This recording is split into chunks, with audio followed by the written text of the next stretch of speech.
Welcome to Education Forum. I'm Herman Badillo, Chairman of the Board of Trustees of the City University. The improvement of education affects all New Yorkers. This program will focus on the key educational issues and challenges before us all.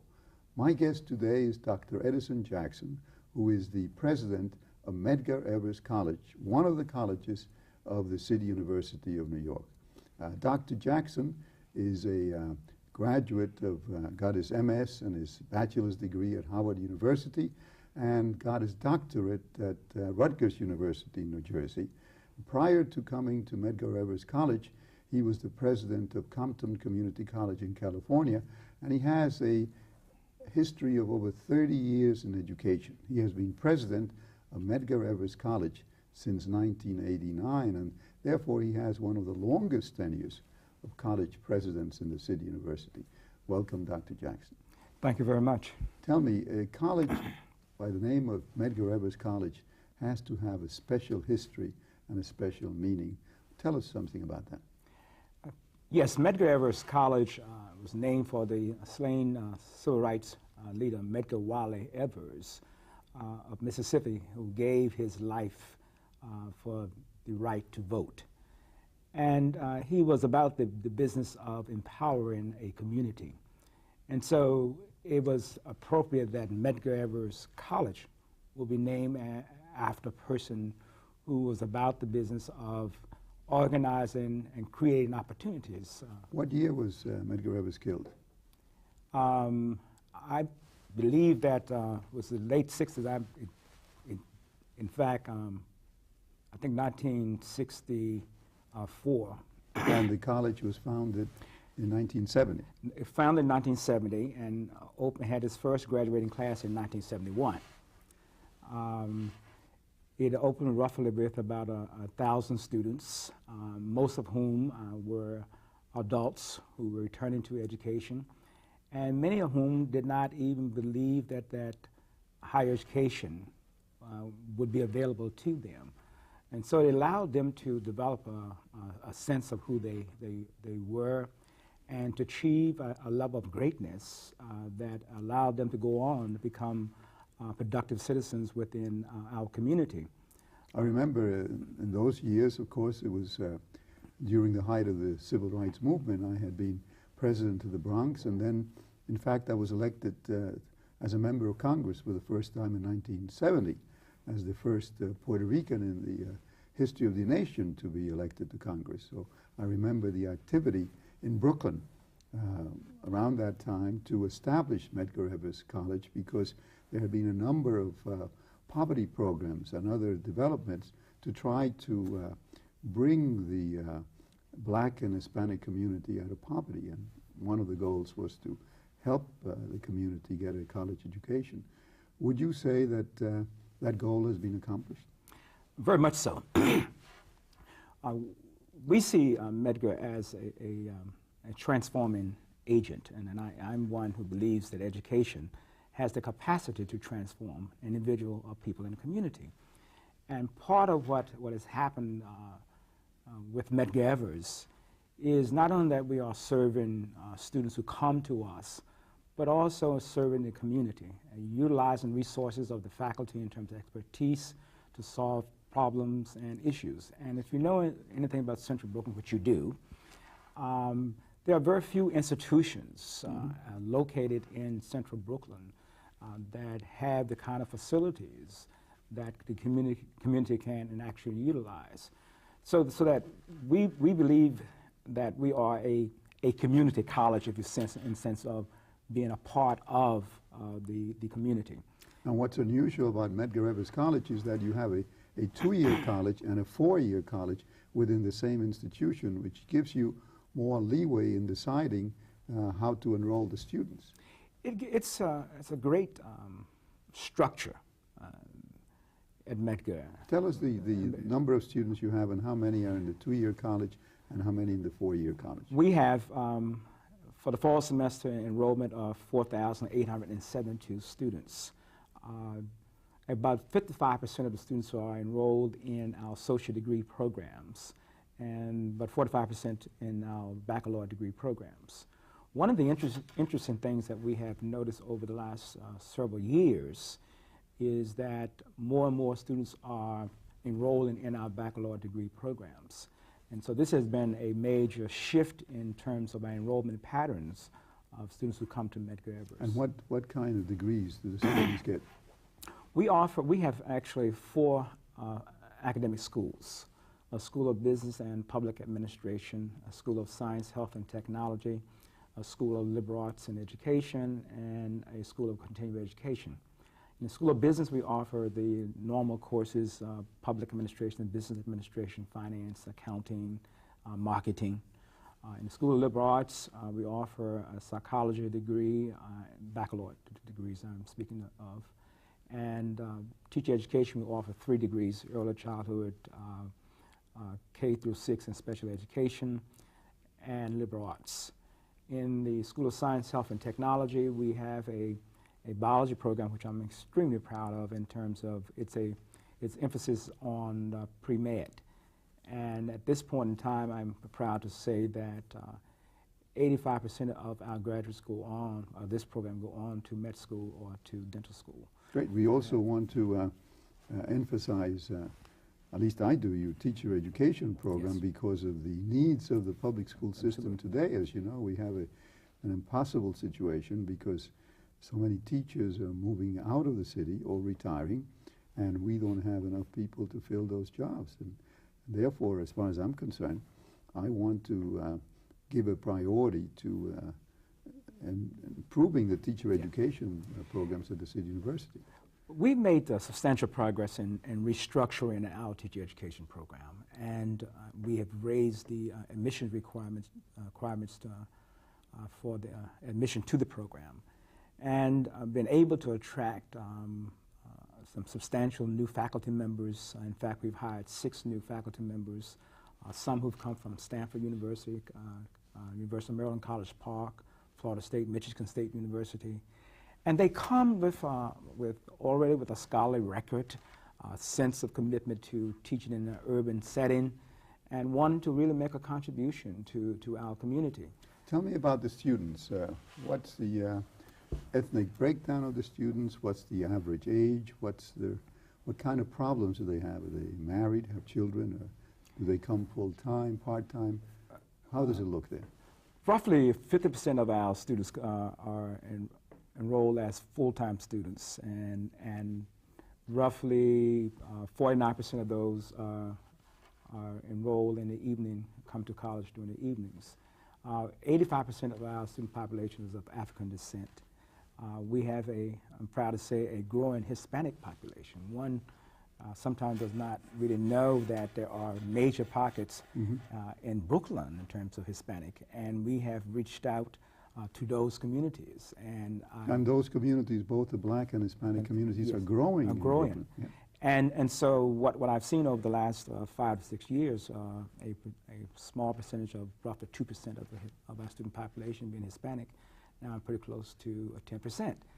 And that is very significant for us in terms of being responsive to the needs of more than just the African American community, but the Hispanic community. And in fact, there are many communities that are underserved. And so what we are doing is reaching out.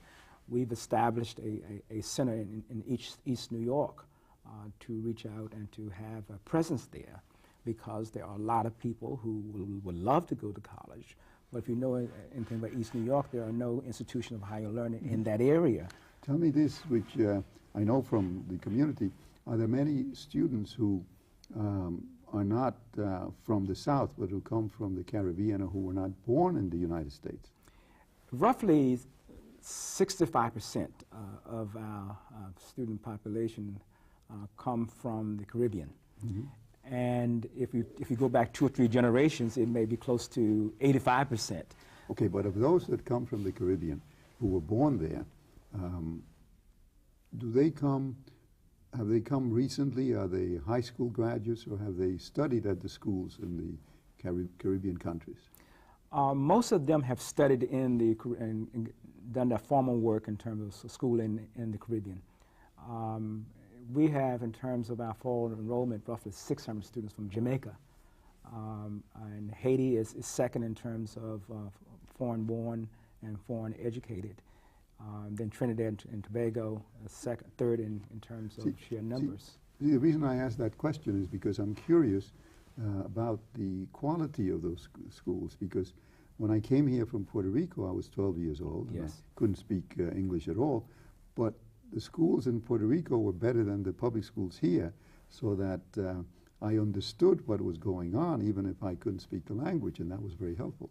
What is your experience with those students who have studied in the Caribbean countries? What we've found is that most of the students who come to us from the Caribbean and have been educated there have good facility in mathematics and language arts skills.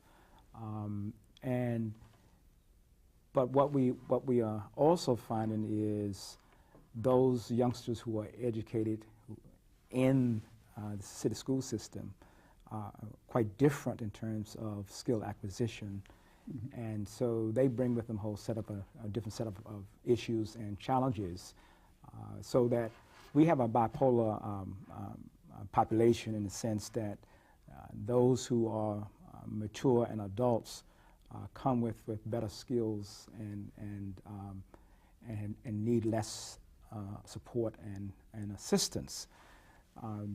What we have found in terms of the most recent high school graduates, they need more help and more support. Well, that's because of what I've been complaining about for a long time, the business of social promotion, that students in New York City are promoted automatically just because they get to be a year older. Not so in Puerto Rico or any of the islands of the Caribbean that I know of.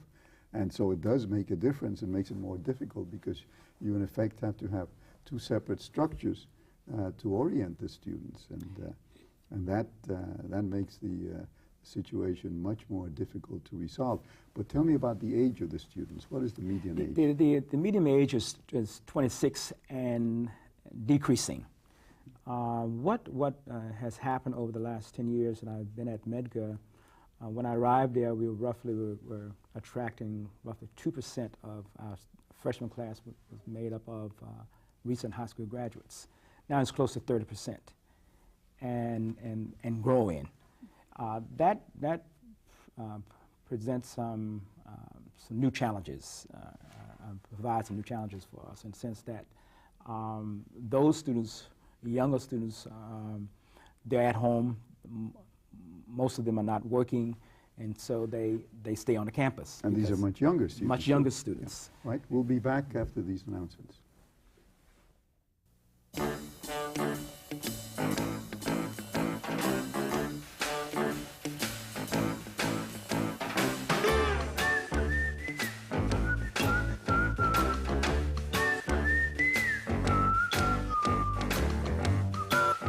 When you mentor a child, you don't have to be perfect. You just have to be yourself, which, by the way, is pretty good. Do good. Mentor a child. Call 1-877-BE-A-MENTOR.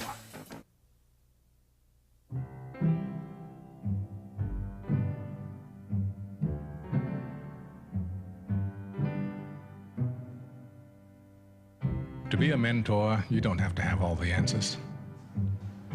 Interesting. You hungry? Yeah. You just have to be yourself, which, by the way, is pretty good. Do good. Mentor a child. Call 1-877-BE-A-MENTOR. Welcome back. My guest today is Dr. Edison Jackson, who is the president of Medgar Evers College.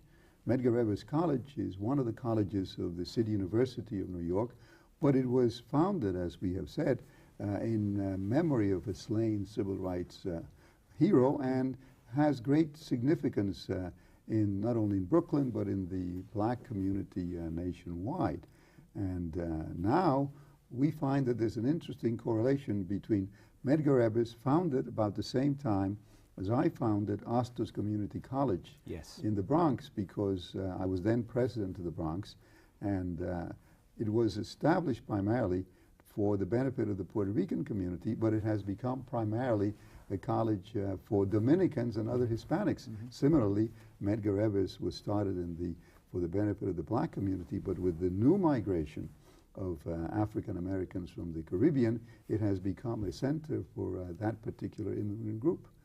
And I think that that makes it even more a dramatic progress for that institution. Yeah, Medgar is a very, very special place. It is a place that has given birth to ideas and aspirations of those who've come from the Caribbean, looking for a better life, looking for an opportunity to acquire the skills so that they can become more competitive in the larger world. And Medgar prides itself on working with people who are serious, but who need the nurturing and support in order for them to succeed. And you probably know that Medgar is the smallest unit within the City University of New York. Not only that, but you have the worst campus, because you don't really have a campus. Absolutely. It's almost like when I went to the Baruch School of City College, which was just a building on 23rd Street and Lexington Avenue.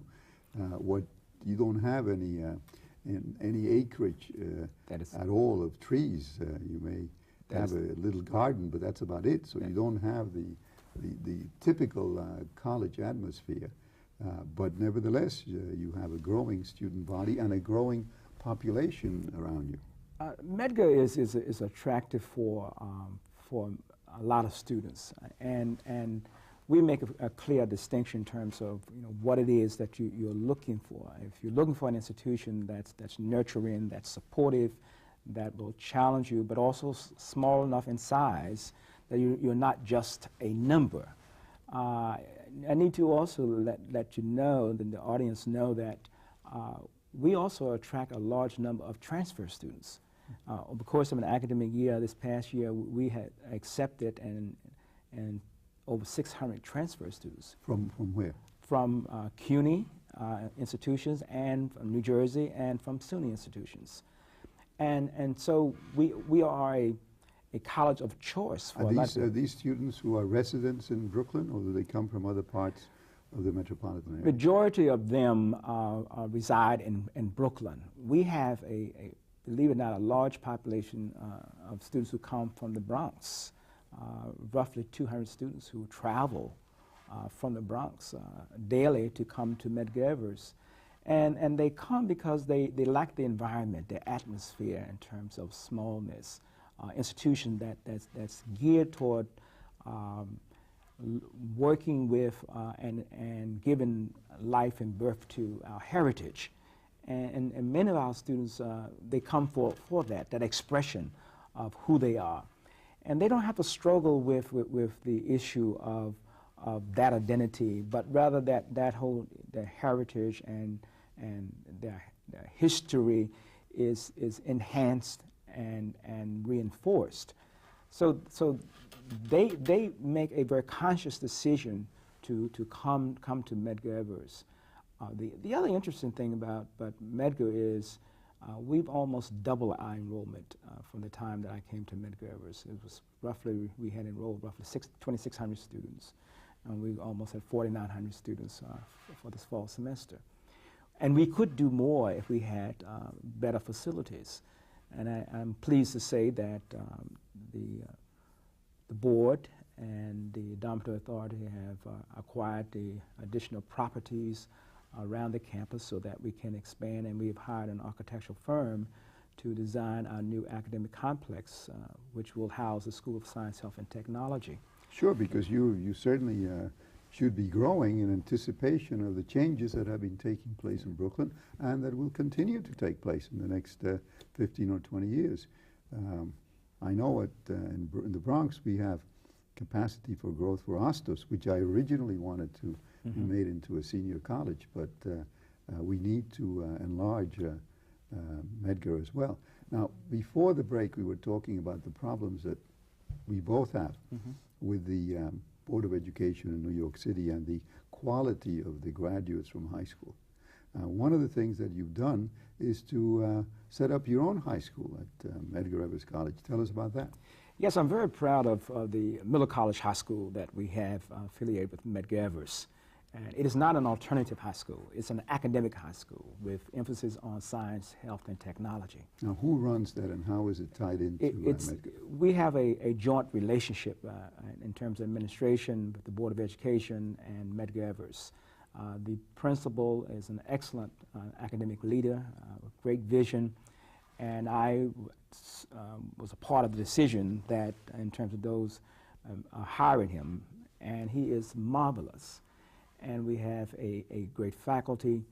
And what we've been able to do is to take youngsters who may not have done very well from K through junior high or middle school, and they've come to our high school and been able to achieve and to work on par.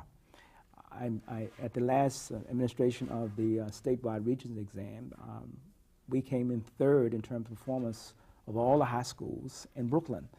And we're not selective, but what we've been able to do is take young people and give them hope and to challenge them. And we also require that the parents of the children participate. So it becomes a cooperative and a family affair. And the idea is to not only get them to graduate from high school, but to encourage them to go on to Medgar Evers College. Are they doing that? Yes, they are. And what we have, as students get to the 11th and 12th grades, they begin to take college-level courses because they're now capable of doing that. They don't have the remedial needs or the deficiencies that many of the graduates from our high schools have. So, and not only that, the options are so much more. And so that they go on beyond Medgar Evers to many of the Ivy League schools around the country, as well as historically black colleges and universities. Now, who gives them in the 11th or 12th grade, who gives them the college credit courses? The teachers there or the professors at Medgar Evers? The faculty at Medgar Evers. And the Board of Education allows you to do that? Yes. Well, you know, that's what I'm trying to do citywide, and that's why I'm very happy to have you here, because we have a program at the City University known as College Now, yes, which works with the students in the 11th and 12th grade. But those are the teachers in the public school system, and I'm trying to get the Chancellor Crew, and the Board of Education to agree to expand this program to every high school in the city and to begin to work with the students in the 9th grade. Because if we can do that, we can ensure that they will not need remedial instruction when they graduate from high school, and they can go right into college work. So the model that I'm trying to develop is the one that you have in your high school.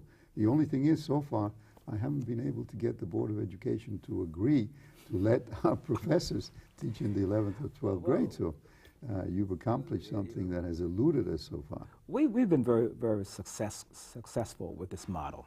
And when the decision was made for us to have a high school, I made a conscious decision that it would be an academic high school rather than alternative high school Right. that would not have the kind of high standards.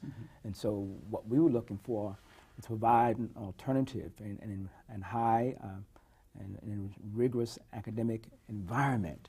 Now the students in the high school what is their ethnic group in the high school? 95% of them of African descent, and 85% of them come from the Caribbean. Okay, now these are the students that they tell us are not capable of graduating, because it is precisely among those groups that we have a very high dropout rate from high school, around the 10th grade, and we lose them forever.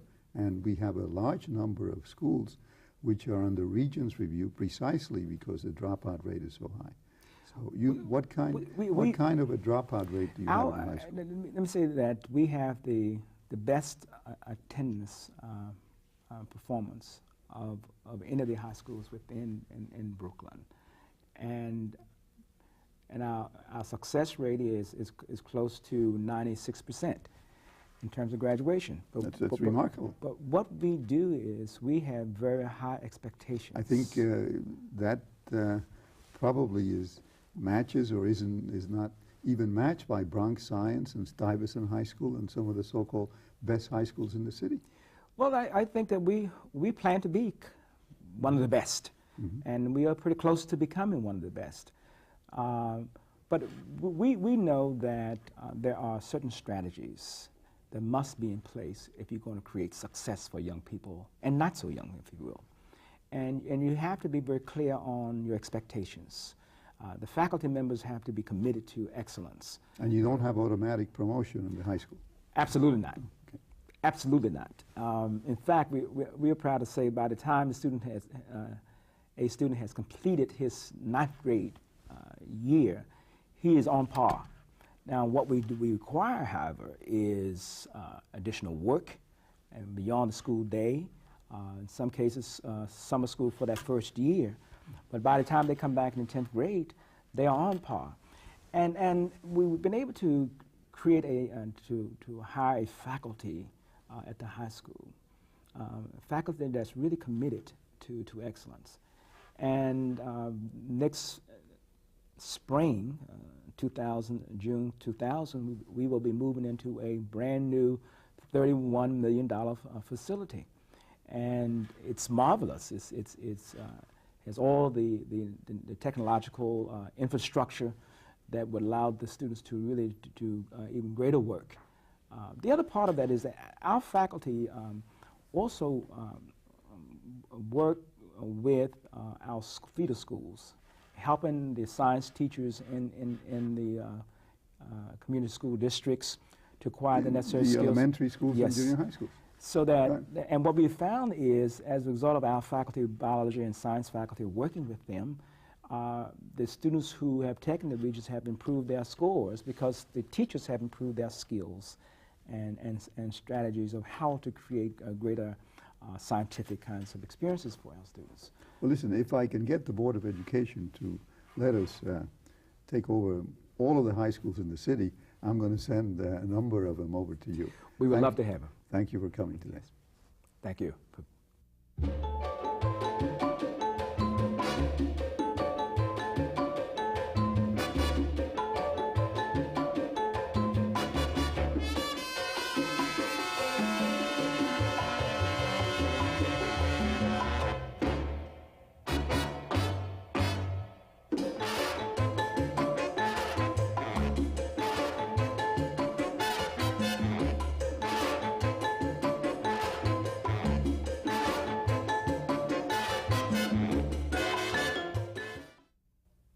You can reach us by email at our website, www.cunytv.cuny.edu, or write to us at CUNY TV, 365 Fifth Avenue, New York, New York, 10016. We look forward to hearing from you.